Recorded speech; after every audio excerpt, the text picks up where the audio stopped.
2017 সালের পরে যারা জয়েন করেছেন কালকে ব্যাংক থেকে এখানে আসবেন।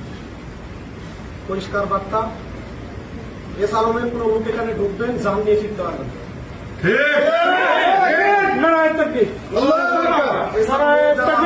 এস আলমের চামচারা পটিয়ার লোকজন 17 সালের পরে নিয়োগ পেয়েছেন, আমাদের সাথে কথা বলে ব্যাংকে ঢুকবেন।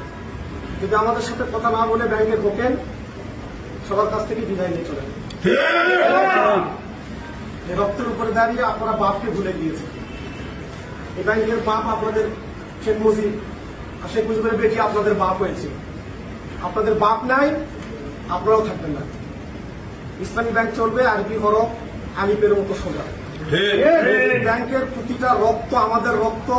এই ব্যাংকে আমরা ঘরে ঘরে গিয়ে ব্যাংক বানাইছি, আপনারা বানান নাই। আপনারা বেতন খান, আমরা ব্যাংক বানাইছি, আমরা। আপনারা